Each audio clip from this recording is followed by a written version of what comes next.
बिस्मिल्लाहिर्रहमानिर्रहीम। अस्सलाम वालेकुम। ख़वातीन हज़रात, ईरान का सब्र का पैमाना हर गुज़रते दिन के साथ लबरेज होता जा रहा है। ईरान ने अमेरिका को आखिरी वार्निंग जारी करते हुए ये कहा कि या तो हमारी पाबंदियां खत्म करो या फिर एटमी धमाकों के लिए तैयार हो जाओ। ईरान की जानिब से दो टोक और वाज़े ऐलान के बाद इसराइल, अमेरिका और सऊदी अरब में बड़ी हलचल मच चुकी है, जिसके बारे में आपको हम मुकम्मल तफसील से आगाह करते हैं।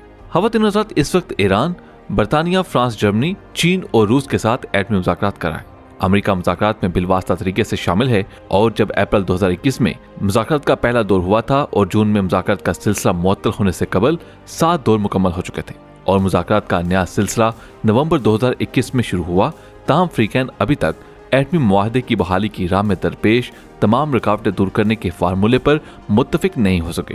ख़वातीन हज़रात, ईरान ने वाज़े और दो टोक अल्फाज में अब मौक़िफ़ इख्तियार कर लिया है कि अब अमेरिका के ये मुज़ाकरात का ड्रामा हम नहीं चलने देंगे। दोस्तों, ये पहला मौका है कि ईरान की जानिब से वाज़े तौर पर अमेरिका को धमकी दी गई है, जिसमें उन्होंने कहा है कि हम मुज़ाकरात का ड्रामा अब ज़्यादा देर तक नहीं देख सकते, ये चीज़ें ज़्यादा देर तक बर्दाश्त नहीं करेंगे। अमेरिका ने अगर 2015 के मुआहदे को बहाल करना है तो फौरी तौर पर ईरान पर आयद पाबंदियों को ख़त्म करे, वरना ईरान की जानिब से दीगर इक़दाम उठाए जाएंगे। ये दीगर इक़दाम क्या हो सकते हैं? अगर आप सोच रहे हैं तो जी हाँ, ये वही इक़दाम है जिसको हम कह सकते हैं कि ईरान के जौहरी धमाके। ईरान अपनी यूरेनियम की अफसुदगी को 60% से ज़्यादा तक अफजीदा कर चुका है और इसारी इंटेलिजेंस इदारों का मानना है कि अगर ईरान चाहे तो 3 हफ्तों के नोटिस पर एटमी धमाका कर सकता है। इसी वजह से इसराइल की जानिब से कोशिश की जा रही थी कि जब तक ये मुज़ाकरात ताअत्तुल का शिकार है, इसी दौरान कोई ना कोई ऐसी कार्रवाई करके मामलात को ख़राब कर दिया जाए और ईरान के जौहरी प्रोग्राम को हमेशा के लिए सबूताज कर दिया जाए। लेकिन दोस्तों, दूसरी जानिब ईरानी प्रॉक्सीज ने इसराइल की नाक में दम कर रखा है। इसराइली अफवाज पर इराक में बार बार हमले हो रहे हैं और दूसरी जानिब ईरानी हमायत याफ्ता नसरुल्लाह यमन के पास भी 1000 से भरा हुआ बहरी जहाज भी कब्जे में आ चुका है। इस तमाम सूरत हाल के अंदर अमेरिका के लिए बिल्कुल नामुमकिन है कि वो ईरान पर हमला करे। अगर वो ईरान पर हमला करने की कोशिश करता है तो फिर इसराइल पर एक ही वक्त में चारों जानब से इंतहाई ज़बरदस्त हमले होंगे, जिसमें यकीनी तौर पर वो सर्वाइव नहीं कर पाएगा। दोस्तों, ये तमाम सूरत हाल अमेरिका, इसराइल और सऊदी अरब मुत्तहिदा अरब अमारात के लिए ज़्यादा वल्नरेबल हो गई है और इसी वजह से अब मुमकिन तौर पर अमेरिका की जानिब से 2015 के जौहरी मुआहदे को बहाल करने की हर मुमकिन कोशिश की जाएगी। दोस्तों, यहाँ पर आपको ये भी पता चलें कि अरब मीडिया का कहना है कि गुज़श्ता चंद हफ्तों के दौरान ईरान ने अपनी प्रॉक्सी ग्रोहों की मदद से मशरिक़ वस्ता के जंगज़दा इलाकों में कार्रवाइयों में इजाफा किया है और इराक, शाम और यमन में ईरानी हमायत याफ्ता ग्रोहों की जानिब से अमेरिका, सऊदी अरब और इसराइल के खिलाफ हमलों में इजाफा हुआ है। हमलों की एक वजह यह भी है कि अमेरिकी हमले में शहीद होने वाले ईरानी जनरल कासिम सुलेमानी की दूसरी बरसी का मौका भी है।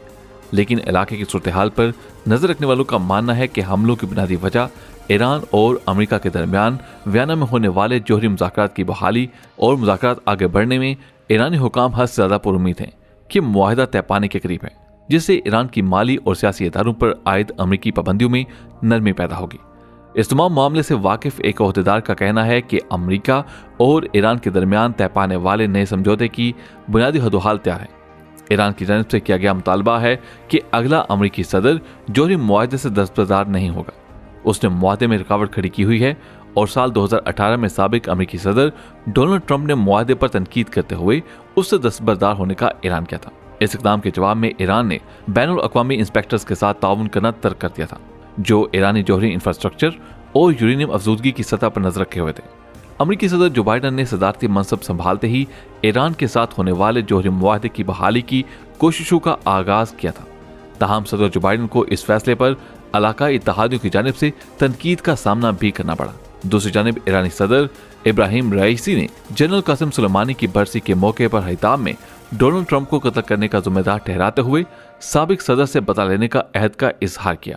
याद रहे कि ईरान नवाज मलेशिया अल कासिमुल जबारीन ने इराक में होने वाले ड्रोन और रॉकेट हमलों की जिम्मेदारी कबूल की, जिसमें किसी किस्म का जानी नुकसान नहीं हुआ था, ताहम माली नुकसान काफी ज्यादा हुआ था। दोस्तों, यहाँ पर आपको ये बताते चलें कि इस्लामी जमहूरिया ईरान के वज़ीर खारजा हुसैन अमीर अब्दुल निहान ने कहा है कि हम वियना मुज़ाकरात के गैर हतमी सूरत हाल का बरसों बैठकर इंतजार नहीं कर सकते।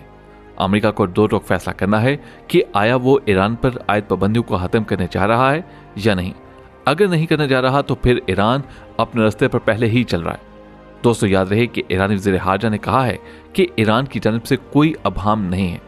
शफाफ और वाज़ेह तजावीज़ उस वक्त मुज़ाकरात की मेज़ पर मौजूद हैं।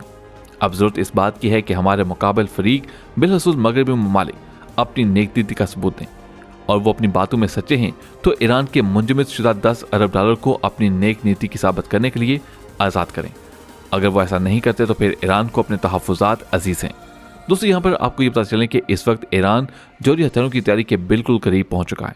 ईरानी वज़ीर खारजा की इस धमकी अमेज़ बयान के बाद अमेरिका, इसराइल, सऊदी अरब और मुत्तहिदा अरब अमारात में खतरे की घंटियां बज चुकी हैं, क्योंकि ये वो तमाम ममालिक हैं जो चाहते हैं कि ईरान एटमी ताकत ना बने, और अगर ईरान एटमी ताकत बन गया तो फिर इन तमाम ममालिक का असर रसूख हित्ते में कम हो जाएगा, और इसके साथ ही इसराइल की जानिब से मन मानिया करते हुए जो बदमाशी की जा रही है उसको भी ईरान की जानिब से लगाम डाल दी जाएगी।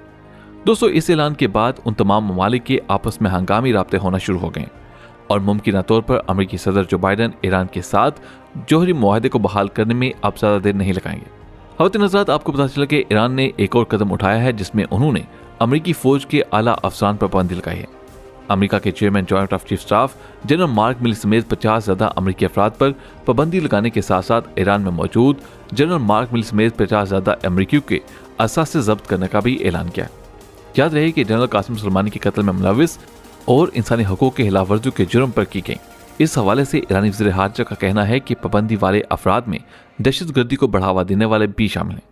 दूसरी जानिब ईरान की धमकी के बाद अमेरिकी सदर जो बाइडन की जानिब से कुछ ऐसे मुस्बत इशारे सामने आए हैं कि वो ईरान पर न सिर्फ पाबंदियां खत्म कर देगा बल्कि दीगर अहम मुतालबात को भी तस्लीम करने वाले हैं, जिसकी वजह से अमेरिका के साबिक सफीर नेकी हेले ने ईरान पर आए ज़ालिमाना पाबंदियों के खात्मे के मकसद से जारी वियना मुज़ाकरात पर सख्त बरहमी का इज़हार किया है।